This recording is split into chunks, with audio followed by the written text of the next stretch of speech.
to our first virtual launch of the monetary policy review. This is the first time that we are doing it in this format due to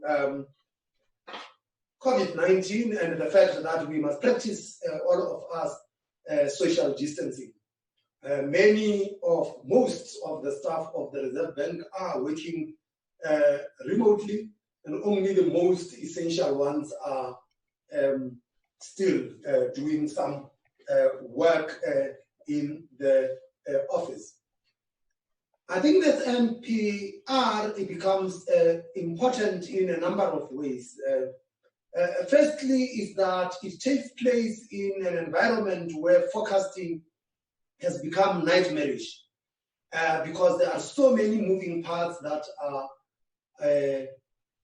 at play here, and we are faced with a situation where we have got to present a forecast in this particular environment. When we had our first MPC, the country was not in a lockdown, which basically means that the forecast that we presented at the March MPC has become outdated.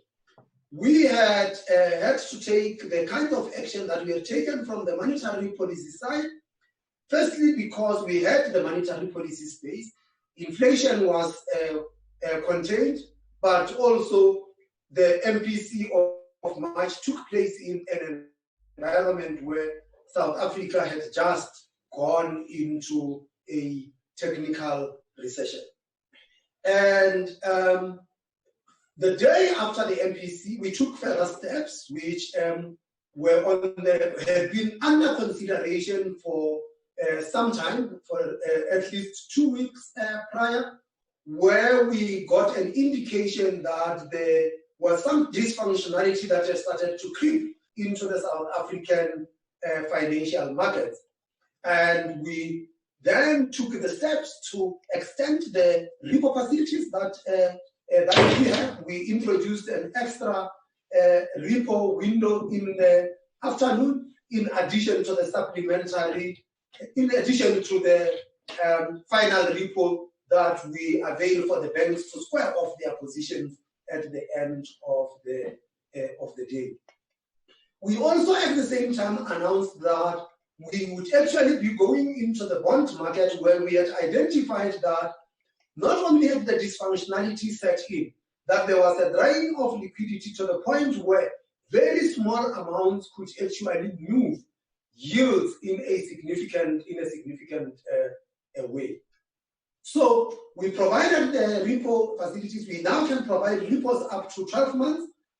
We have started with the 3 months Repo, and based on what we see in the market, we are ready to deploy the other maturity should it be so required. In addition to that, on Friday last week, we also made an announcement about some regulatory relief that we provided to the banks. And the regulatory relief took place on 3 fronts. Firstly, the lowering of the liquidity coverage ratio to 80%. In terms of the Basel III rules, the LCR is there to be used during times of stress. And the South African banks had always had higher LCR than the requirement, to an average around 130 to 140%. And part of that has to do with the fact that with volatility in the financial market and the fact that they have to mark to market their high quality liquid assets now and then, they were then in a position where they felt that they had to build buffers. So we have allowed them now to say that the LCR could drop to 80% instead of the 100%. We have also released the Pillar 2A capital buffer, which is something that is over and above what is actually required in terms of Basel III, and that we allow the banks to dip into that. but also to say that should they encounter any stresses going forward, that they would also be allowed to dip into the capital conservation buffer. At the moment, there have not been any need for them to dip into capital conservation buffer. It looks like they could still just do with the Pillar 2A. And lastly, that we have to provide guidance in terms of IFRS 9. IFRS 9 that in the current environment basically meant that without any regulatory guidance, this could actually amount to pro-cyclicality. And we have provided guidance for the banks to the effect that they should actually, in their models, avoid pro-cyclicality. So, the kinds of support that we have given to the South African economy and the South African financial system, an adjustment in the repo rate, the provision of liquidity through the repo market, the provision of liquidity through bond purchases, and lastly, the regulatory relief that we had given. That's where we are, and then I'm going to hand over now to Chris Lovell to take us through the presentation, which is basically a summary of how we view things in terms of the MPR that we are releasing today. Chris? Okay, thank you. Let me just get the presentation up and running. I hope everybody can hear me. Thanks, Governor, for the introduction. Obviously, the MPR comes at a time of pretty unprecedented challenges and changes in our outlook on the economy. I'll start with this slide, which is just an obligatory exhortation to prudence at a time like this, and we'll come back to those points later on. Just to give you an overview of where we are, the COVID-19 is clearly the biggest shock to hit the global economy since Lehman Brothers bankruptcy, and I'll show you a little bit about what those kind of GDP numbers look like at the moment. The South African economy is very likely to contract by somewhere above 2%. So our initial estimates, say a week ago, showed a contraction of about 2%. And we, as new data comes in, we're revising our forecast on an ongoing basis, and we're likely to come in worse than that, unfortunately. Monetary policy has space to continue to provide accommodation to the economy, given the lower inflation trajectory that we've had, and I'll talk a bit about what that looks like and where we've come from. But clearly, a stronger recovery for the South African economy needs a nice term that's been used often around the world recently, this sort of bridging from short-term problems that we have now into stronger growth in the longer term. And we'll talk a little bit about what that looks like. The governor's given you a pretty good overview. Thanks. We've seen clearly a sharp decline in global growth forecasts. What I'm showing you here is just the March 2020 forecast in red, and then comparing that to our latest forecast. And this is a forecast that is ongoing all the time. The forecast teams are taking new data and applying them to their models on a continuous basis now. But the latest forecast of our trading partners' growth looks something like between -3% and -4% for 2020, before seeing a pretty sharp recovery at this stage in 2021. We've seen also a massive spike in volatility and a huge flight to dollars. The VIX volatility index is showing you I'm showing you on the left-hand side, and you can see how the current volatility spike compares to what we saw in the global financial crisis. It's a bit sharper, a bit higher, but very similar in magnitude. On the right-hand side, I'm showing you what's happened to the value of the dollar measured by the Bloomberg Dollar Index over time. And you can see again, right on the far right-hand side, that very sharp pickup in the value of the dollar as institutions and investors reach for dollars at a time when they want to hold safe haven assets. You can also see how the dollar evolved in recent years, quite interestingly. So between 2014 and 2017, the dollar went up quite a lot, in part because the US economy was recovering much faster than much of the rest of the world at that time, but also because the Fed started to raise interest rates, in particular, running from 2016 into 2017, and that boosted the dollar quite a lot as well. As 2018 progressed, you can see that the European recovery started to allow for a normalization in the euro against the dollar, and the dollar index weakened slightly. But anyway, we're really at a very high level for appetite for dollars globally.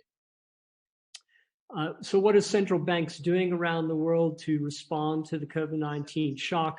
Well, one thing clearly is that they're cutting interest rates and expanding their balance sheets. On the left-hand side, I'm showing you the G3 interest rates. That's the weighted average of the US, Euro area, and Japan that we use for our QPM model. And you can see how that's come down very, very sharply with the cuts in the US rates. And on the right-hand side, the US Fed balance sheet, which has spiked up very strongly in 2020 as the Fed started to buy assets. Somewhere this morning, I saw that they were buying $1 million of assets a second over the past 2 weeks, to put that in perspective. We've also seen a sudden stop in capital flows to emerging markets.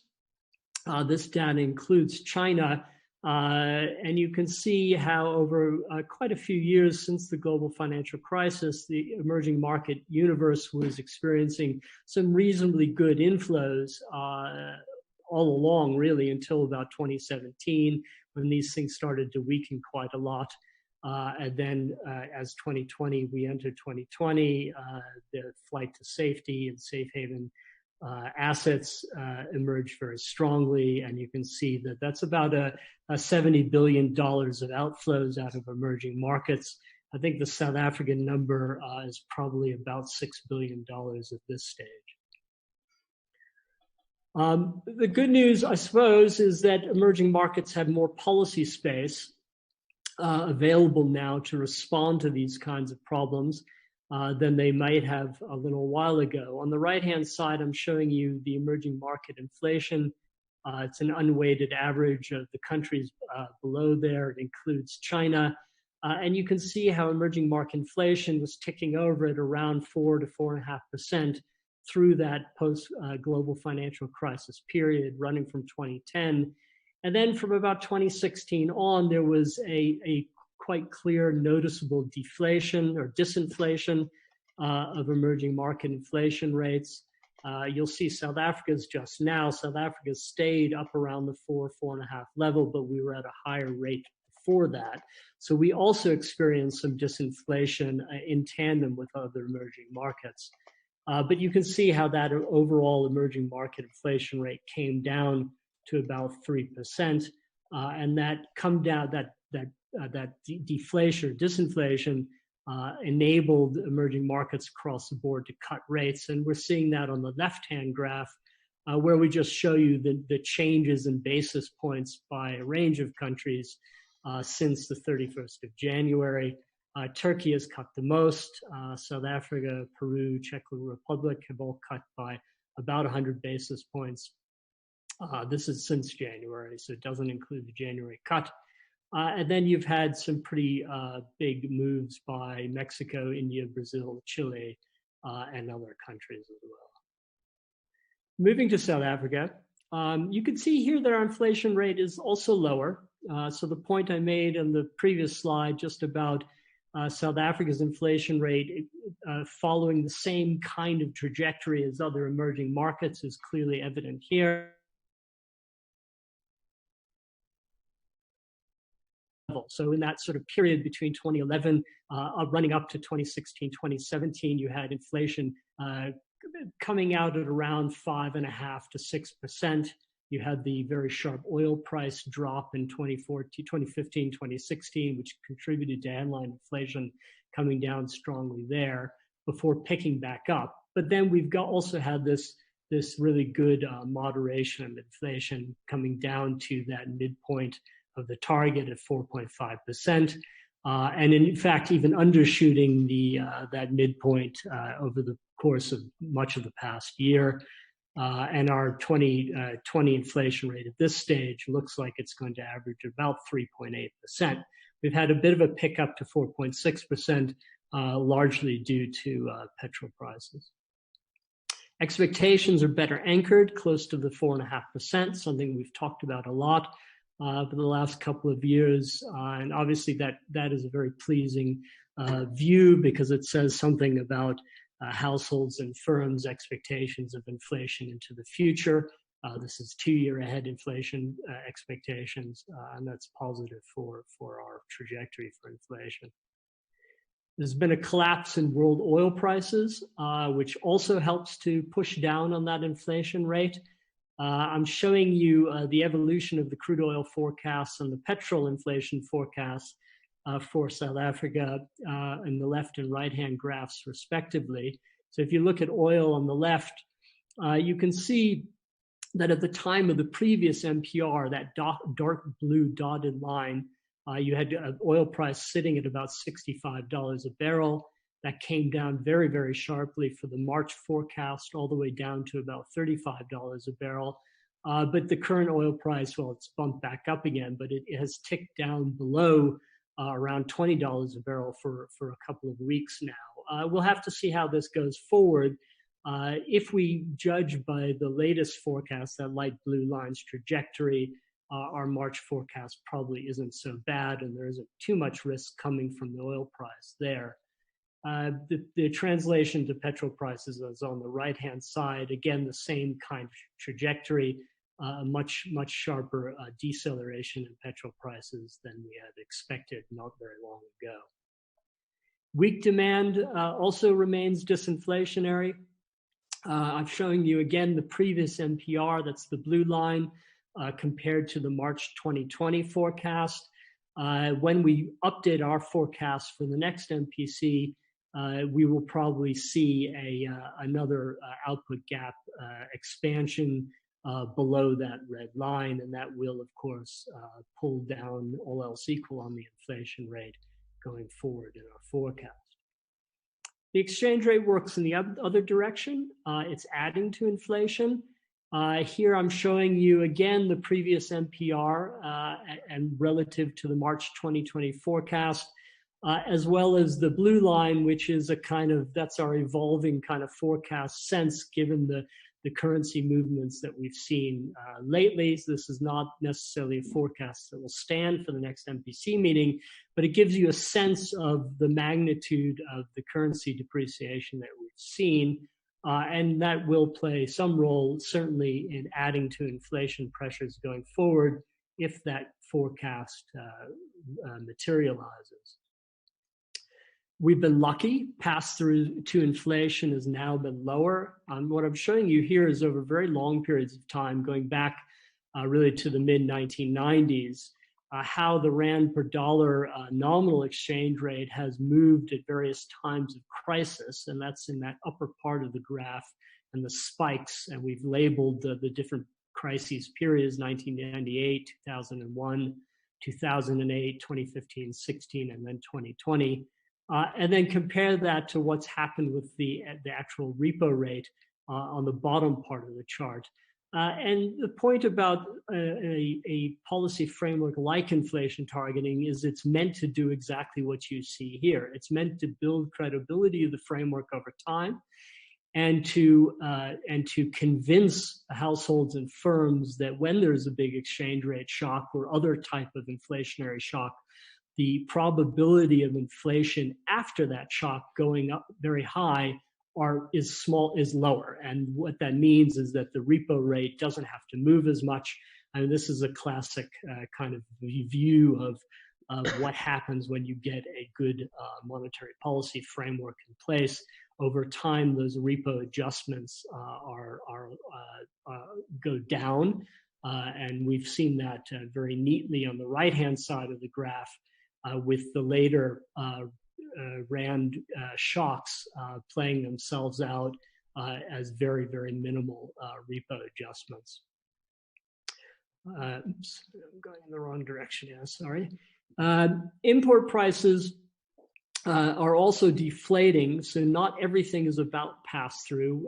We worry a little bit about putting everything down to pass-through, and one way of looking at that is to look at how import prices are deflating, and we're showing that here with the blue line on the left-hand side graph compared to the CPI components that we match them to. So the UVI is the unit value indices for a variety of imported goods measured in RAND terms. And what you can see on the right-hand side of that graph is that for quite a few of those UVI components, it's actually deflating.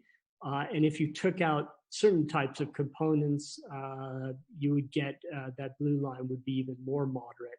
So you're getting some deflation of certain types of imported goods prices, but you're still getting a positive CPI on those same goods. And that suggests that there is some pass-through. So we have to watch that pretty carefully to understand what's going on there and to think about the risks posed by it. When we take a step back and look at the inflation forecast for this year that we've got, the good news, I think, is that the inflation forecast is likely to remain the bottom half of the target for this year. The fan chart on the left shows you the forecast that we have and the distribution probabilities. On the right-hand side, we break that down in a little more detail and make the point that 59% of the probability distribution is sitting to the left, so sitting below the 4.5 inflation midpoint of the target band. The economy is expected to contract in 2020, as we noted. We've provided a very long-term view of GDP, real GDP growth in the economy. We haven't seen that blue line come down right at the end on the right-hand side yet, but we will for 2020. But in comparison, you might note here that in 2009, we saw something like a 1.5% real GDP contraction for the year. 1992, that was 2.1%. And back in 1983, that was nearly 2% at negative 1.8%. So in the past, there have been some pretty big contractions hitting the economy associated with very large shocks. This graph tries to give you a sense of the evolution of our forecast going forward. These are not numbers to be taken literally at face value, but it tried to demonstrate the kind of uncertainty associated with forecasting when we get hit with a shock like we're having now, which is both a supply shock combined with a demand shock.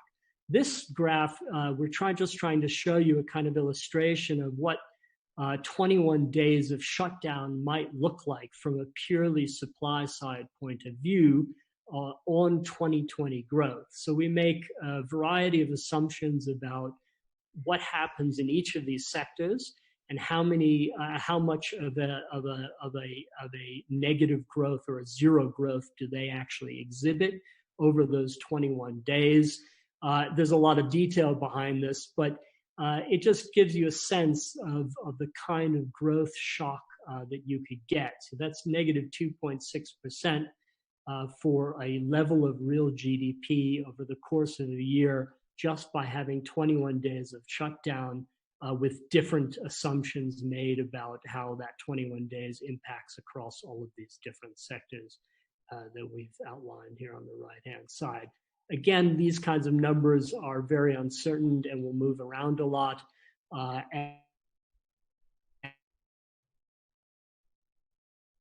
back on stream post-lockdown. So how long the shutdown lasts, and then the rate of pickup after the shutdown. So that's on the supply side. Part of the difficulty with a crisis like this is that it's not just supply, it's also demand. And so one of the things we're also trying to do is estimate what kind of demand shock we might get. And two variables that we want to look at there are job losses and business failures. And again, this is giving you a sense of very early numbers that we are playing around with in our forecasting process about what that might look like. You'll see on the left-hand side for the formal sector, the shock that we see could end up being something like a 370,000 jobs lost in the formal sector. And on the right-hand side, we'd be looking at something like 1,600 businesses go insolvent in 2020. So these are big numbers, and how those carry through will shape a lot how the demand side of the forecast equation goes. Let me move on to the last few slides. The economy was in recession before COVID-19. As you can see, these are just the quarterly numbers, -8 and -1.4 in 2014, 2019's Q4. The past decade, it's worth pointing out, is also one of the worst for growth on record. These are real index GDP levels. The 2010s is the red index, and you can see relative to all these other decades, it grew by less, even less than the 1980s and the 1990s, which the 1990s barely caught up with 2010s. Part of the problem is that the electricity shortages became more acute, a theme that we've touched on before. The electricity availability factor fell to very low levels. And on the right-hand side, you can see how electricity falling has translated into mining and manufacturing doing very poorly indeed over the past year. The rest of GDP is a little bit higher, although if you take agriculture out of that, it would be a little bit higher still. Agriculture also had a difficult year, and this graph just tries to give you a sense of why that's the case. Different types of crops did pretty poorly in 2019 relative to what was expected. So where does that leave us with the growth outlook? It's uncertain into 2021 and 2022. This is a graph that gives you GDP, real GDP in level terms. So if we go back to the January 2020 forecast, we would have seen a trajectory of that level looking like the black line. By March, we were looking at something like the red. And now with our latest kind of revisions for the forecast that we're working on, we're looking at something like that blue line, and the downturn obviously being the hit from the COVID-19 shock. The fiscal position remains extended and potentially considerably more extended than it has in quite some time, going back really into the sort of early 1990s. And the long-term lending costs continue to rise. So as the shock has hit, 10-year bond yields, which had ticked up for quite some period in recent years, as you can see on the left-hand side, in nominal and real terms, very steady progression upwards, suddenly spiked this year with that flight to safe havens and the riskiness of the South African economy taking center stage, certainly with the credit rating agencies. The term premium on the South African 10-year bond is on the right-hand side of this screen. You can see that has gone up quite a lot as well. So emerging market risk is generally up, but South Africa has gone up higher, unfortunately. This graph is trying to demonstrate that. We have unpacked the domestic portion of that risk alone from the global portion. So some part of that blue SAEMBI plus spread rising is just a function of risk aversion hitting the global economy very hard, and all emerging market assets being sold off or being perceived to be much riskier. And we've unpacked that away from the domestic portion And so you can see how with the red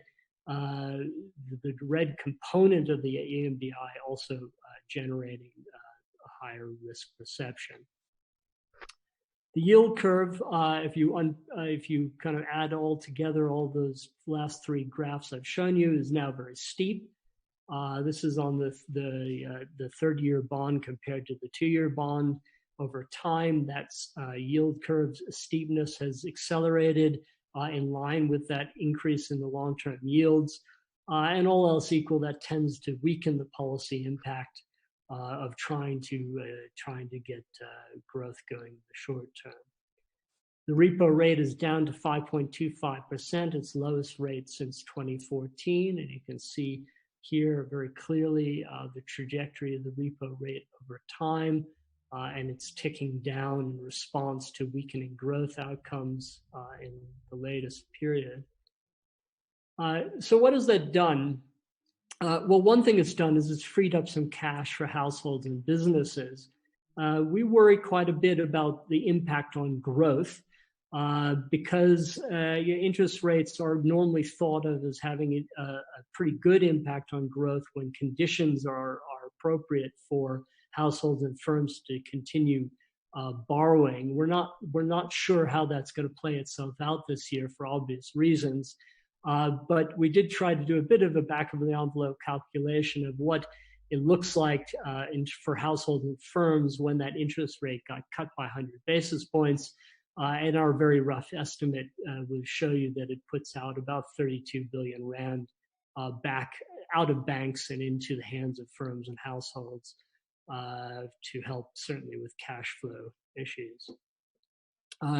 This gives a graph, just shows you a bit about how that liquidity support has helped with the financial market and its functioning. I'm sure you'll have questions on that.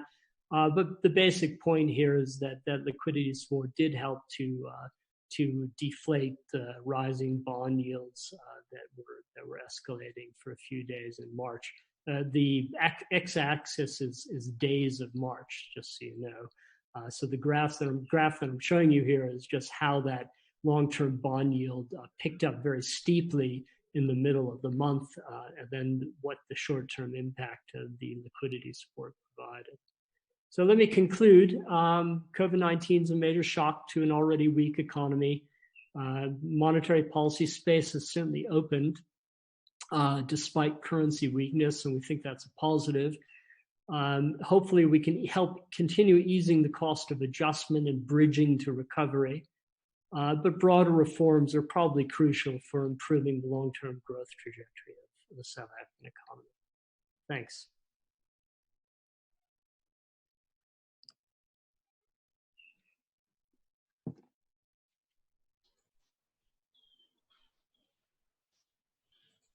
Thank you very much, Chris.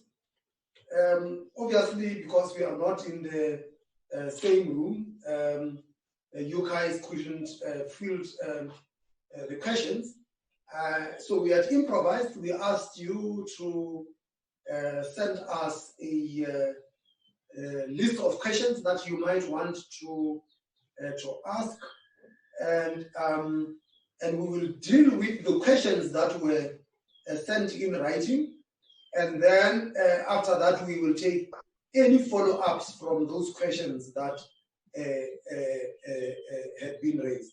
So now, and I will group these questions. Chris, there are questions about the forecast for GDP and why it is tentative. I'm going to throw that back at you. You will deal with that. Let me deal with these questions, and then if there are follow-ups, then I can throw them back to members of the panel.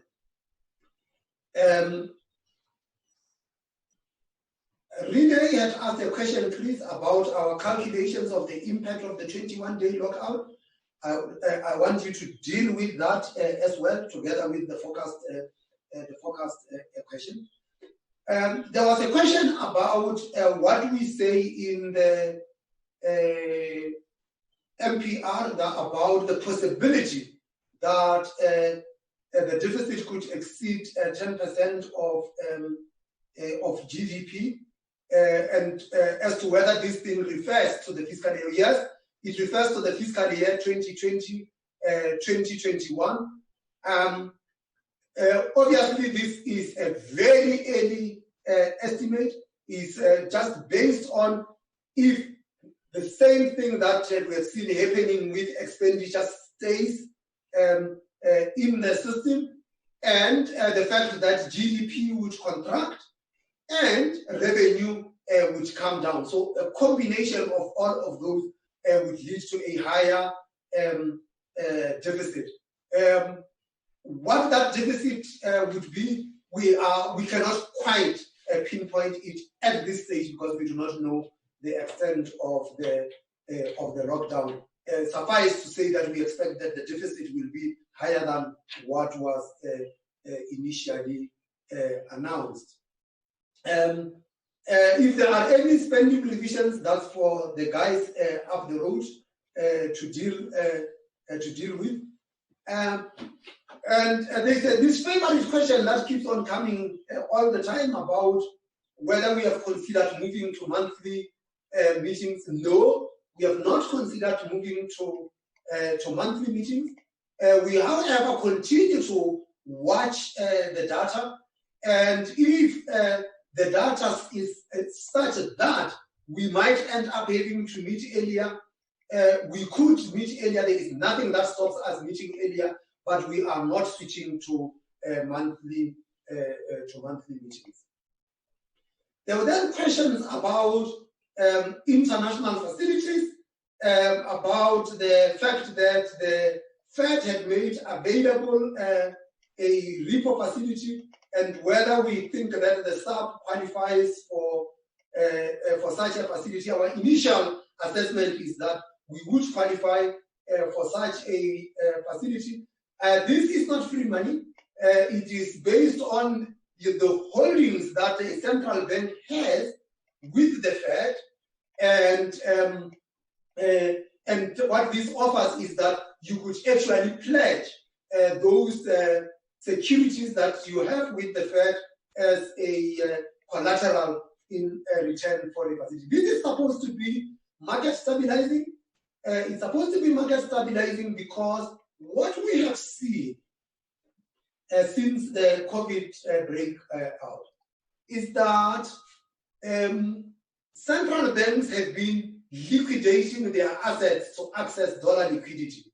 And I think a facility like the one offered by the Fed would mean that central banks could thus access dollar liquidity without necessarily having to sell their holdings of US Treasury securities. So it's a welcome facility, and we will start our conversations with the Fed and communicate at an appropriate time. There's a question from Linley that asks about whether the staff could give an indication of how much of government bonds it had bought in the secondary market thus far, and how much more it envisages buying. Let's be clear.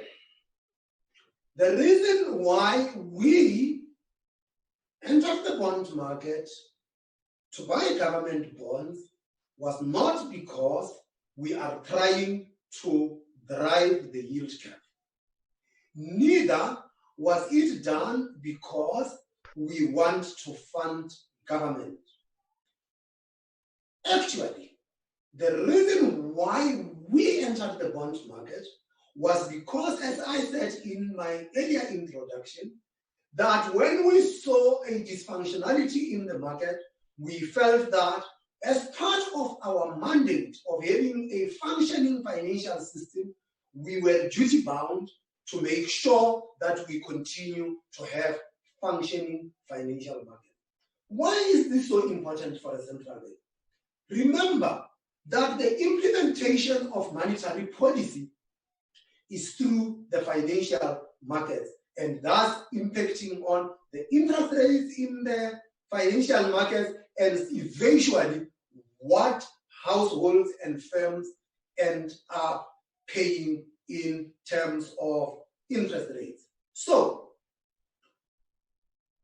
after the March MPC, we noticed that what we saw in the financial market was that the rates in the financial market didn't easily follow the adjustment in the policy rate, that is the money markets. They didn't follow the adjustment in the policy rate. Hence, our entry into the repo market, providing additional repo facilities to make sure that the monetary transmission mechanism does actually take place. The bond market is also important because the repo market is functioning on the basis of collateral sourced from the bond market. And as such, when we saw that the bond market was starting to depict some dysfunctionality, we felt duty-bound to enter into the bond market to make sure that transparent price discovery takes place in the bond market. How much have we bought, and how much we have bought is will come as part of the release of the SARB's balance sheet. At the end of every month, we release the SARB's balance sheet. That is where you would pick up that figure. We will not release any interim figure. How much do we intend to buy? We can't say how much we intend to buy because we go into the market to buy because we are seeing dysfunctionality. So how much we buy in the future depends on whether the financial market, the bond market, continues to function or depicts some form of dysfunctionality. And if it shows some dysfunctionality, we would step in and continue to buy the bonds. Remember, at the moment, the dysfunctionality was coming on the one side that we could buy bonds. We are always engaged in open market operations. We can buy, we can also sell bonds, depending on where the market stresses are, if there are any market stresses. Lindley, you asked the question that the bank had indicated that its growth forecast and inflation forecast could be revised lower. Well, that is what part of what Chris will deal with. The question, or I've dealt with the fiscal question, and there was the question of what is the bank's view of the impact on the deficit in the light of downgrades by Moody's and Fitch. All that we know is that if there is a downgrade, you are repriced and the cost of capital in the economy goes up. How much, by how much, it is something that depends on what actually happens in the market. Therefore, you ask the question under what circumstances, if any, would the SARB consider using reserves to tame the sell-off of the South African rands? No, it is not the role of the central bank to tame the markets. We have repeatedly indicated that the rand value is determined by forces of demand and supply in the foreign exchange market. And that for as long as there is adequate price discovery in the foreign exchange market, there is no need for the SARB to enter the foreign exchange market. Yes, spreads have widened in the foreign exchange market. Bid-offer spreads have widened. Yes, people might not like the price that they see in the foreign exchange market, but one thing they can't complain about is that there are no prices shown in the forex market. So there are prices shown in the forex market. As previously indicated, we would only get involved in the foreign exchange market if we see that there is dysfunctionality in the forex market such that it would impact on the adequate transmission of the policy stance that we actually take. And Chris will deal with the GDP forecast. And there was a question of what has been the impact of the COVID-19 crisis and subsequent rate cut and liquidity interventions on where the bank saw the country's risk premium relative to the rate premium. The country risk premium, Chris, you will deal with that, is part of the QPM, how we look at the country risk premium. And then question of what is the interaction between the benchmark lending rate and the government's debt, and whether we have engaged the Treasury to find a suitable rate. There is one thing about the bond market. You are a price taker in the bond market. The only thing you control is quantity as an issuer. So if you do not like the price in the market, you are faced with two choices. You either cut on the issuance that you have, or you walk away. And if you walk away, you must know that you must live with the consequences that you then do not have funding, which then says that you will have to go and look elsewhere, whether you are looking at the multilateral, like the IMF, the World Bank, or the NDB is another matter. But we have spelled out that the yield cap, you could see from the yield cap that the yield cap is very steep, which means short-term rates are very low and long-term rates are elevated. And the long-term rates are elevated, partly reflective of the country risk premium, partly reflective of what could be coming in the form of issuance, partly reflective of the fact that there had also been an outflow of capital from the emerging markets, and that South Africa is no exception. So the fact that the yield cap is so steep is also reflective of that, but it then shows to you that the reason why you have got high long-term bond yields has got nothing to do with the monetary policy stance.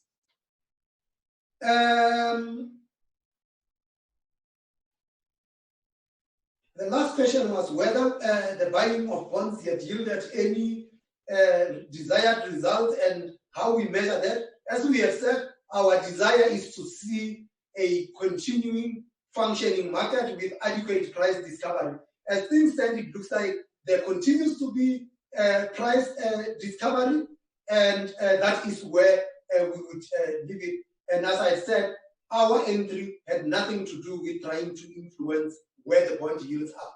To the extent that bond yields declined, it was simply an outcome of the fact that the market started to function better than it was before the SARB provided the liquidity in the secondary market. Chris?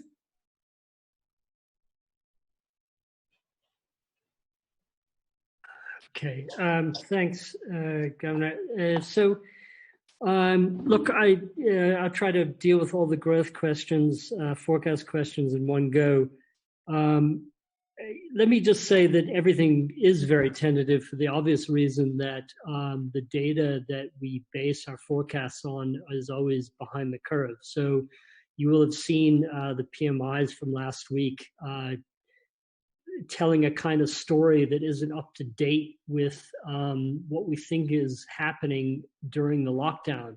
And we're not going to get a clear view of what's happening with the lockdown until later on when data starts to roll out. So much of the thinking around this has to be kind of about assumptions and looking at history and trying to understand what's happened in past crises and when growth has taken big hits. So, for instance, the business closure numbers or the employment numbers are extrapolations of what has happened in the past. We haven't really taken any particular view on which sectors and where businesses are going to close, but obviously sectors like tourism and transport are going to get hit harder. Sectors where there's more service activity will get hit much harder. But by the same token, those are sectors that are easier to bounce back. So, it's quite unclear how to think about the way in which the economic impact unfolds over time. And that basically means that our estimates are really very, very tentative. My forecast team, as I was trying to say earlier, is sort of moving on to an ongoing rolling forecast. And so our numbers literally from day to day are evolving as we think about, appropriate ways of thinking about them, try to understand what's happening in other economies, and try to get information on the ground from what's happening here. And it's really pretty difficult. And so while it makes a lot of sense for us to give you some ballpark estimate of what numbers look like, they are really uncertain. If you, one of the questions was about what happens if you go beyond 21 days. Well, first of all, the negative 2.6 is 21 days from a supply side perspective. It doesn't include the demand side. And the demand side might moderate that quite a lot. If you doubled the number of 21 days and had a shutdown for 42 days, you're obviously going to get a much bigger both supply side hit as well as follow-on demand hit to the economy. And so that's why when you look at the range of analysts out there, you'll see estimates of GDP losses for the year running from, I think the lowest I saw was about 1.5% of GDP, rising up to sort of negative 8%. And those are big numbers. What matters also quite a lot is how you think about the quarterly evolution of the numbers. So, a number like -4 for the year would come from a quarterly drop. So the Q2 hit to the economy of something like -20% quarter on quarter. But then a lot depends on how the annual number depends on how that rebounds and the speed of the rebound. So if Q3 is +10, you're going to get a very different 2020 annual number than if the number comes out at 0 for Q3. So this really is work in progress, and it's great to have a wide range of analysts out there providing estimates for this. It helps in our thinking about how this thing is going to unfold.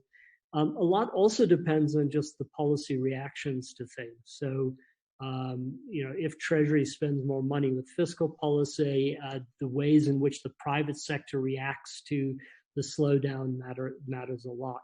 I would say, as a slightly more kind of optimistic note, that it is quite clear that South Africa was ahead of the curve in many ways, and we can see that in the ways in which businesses are talking about how to respond to the crisis. And that's really very positive because in many parts of the world, businesses were caught completely unawares and unable to even think in advance about what to do. A lot of the recovery to the crisis will depend on the ways in which businesses get back on stream safely. So one of the things that we've learned about COVID-19 and pandemics of this kind is that they can go in waves. So the idea that you have one shock and then it's over is not very realistic. But that gives you a clue as to how companies need to think about future waves of the virus coming out and the ways in which they need to take steps to prevent it while coming back on stream and getting their economic activity going. So, the more innovative companies are in doing that will say a lot about the way in which the economy comes back over time. And at this stage, it's really too early to tell. Our potential growth rate was marked down quite a lot for the March forecast. We will probably mark it down a little bit going forward, but I can't tell you, Miriam, how big that markdown would be at this stage. we're still thinking about it. The neutral real rate and where does the rate come out relative to that? The March clearly was a decisive step towards cutting rates in a way that would drive the real rate level well below our estimates of the neutral real rate. So our neutral rate hasn't changed a lot. It stays at around roughly 2%. And the reason for that is that even though domestic growth continues to underperform, the risk premium keeps rising. And so those sort of contrasting forces have kept the neutral real rate relatively stable over time. It does move around a little bit from time to time. So when the Fed cut rates, it pulled it down slightly, but it hasn't moved much. Going forward, if a contracting economy pulls down on inflation more, then that real rate relative to neutral will push back up again, and that's kind of what we have in mind when we think about risk to the inflation forecast. So if they are to the downside, it would tend to create more monetary policy space. The problem is that we've seen with this kind of risk-off global environment that the currency is depreciating. And so we have to think about the way in which that feeds back into the inflation forecast going forward. So it isn't just about lower GDP growth. It's about how these things balance off each other over time via the forecast. But they do play themselves out over different time frames. And so we would also think about when these kinds of different shocks hit the inflation rate and what it does to that real interest rate level relative to neutral over time. I think I've handled most of the questions, at least indirectly, Governor. Yes, indeed. Thank you. Rashad, Kuben, Fundi, is there anything you want to add or something that you want to clarify?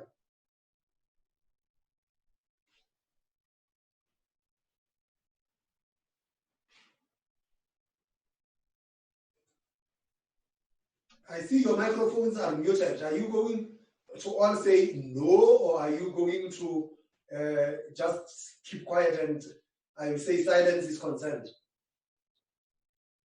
Governor, I should just clarify one thing. So in terms of, I think Funeko had a question around the outflows to date of bonds. So the outflows that we've seen come close to around 58 billion rands for the month. So I guess with the current risk-off environment that Chris was highlighting, one would have to watch what is happening in the area of capital flows. Those who have bonds, do you have equities figures? I have to check on the equities figures, Governor. Okay. Whilst you are checking, Rashad? Yeah, just to add one or two additional things that Chris raised. The one question I saw as Chris was talking came in is will there be permanent loss to the economy? And that's an interesting question because we have this problem of not being able to distinguish firms who may have closed down independently or innocent of the virus on the back of a technical recession versus firms that are now affected much more seriously by the virus. I think the key question is the extent to which firms are able to sustain themselves for a period of time, depending on the length of the virus. If for some reason, with some kind of relief, firms are not able to sustain themselves, these are firms that simply go into our liquidation statistics. And essentially that means that, there's a fundamental structural break in our potential output, that the potential output has to be revised. So one of the reasons why there is widespread attempt by many governments to provide relief is a function of the fact that firms that are purely suffering as a result of the virus, not because of any other factors, may be able to survive if there's some sort of relief. If that relief doesn't come on board, these firms will close down. So I think that there's bound to be permanent income loss. The extent to which that income loss will sustain itself will depend on, obviously, the usual things, the length of the virus and so on. Thanks. Thank you very much. We forgot literally 5 minutes. Are there any other questions for clarifications? You can raise your electronic hand. I see that people like Mfuneko are very sophisticated. They were able to pose their questions on the system. Well done, Mfuneko.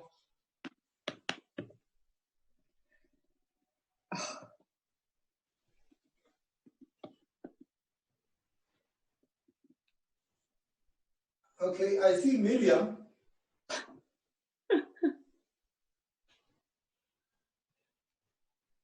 Okay, you don't have a question. Okay, so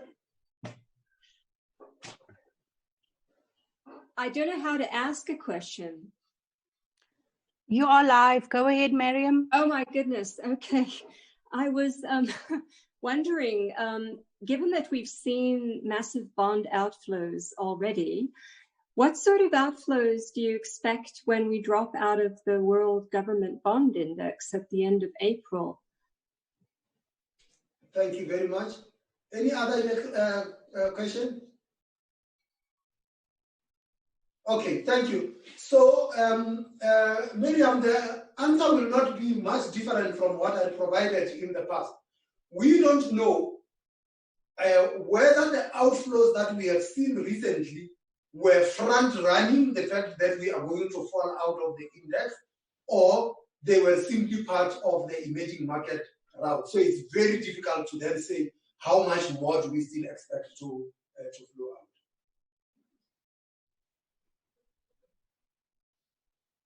Okay, and Funeko, Chris have answered your question and split it into bonds and equities. Thank you very much, Faraya. Back to you. I am done. Thank you, Governor. Can I just do one final check to make sure that there are no outstanding questions?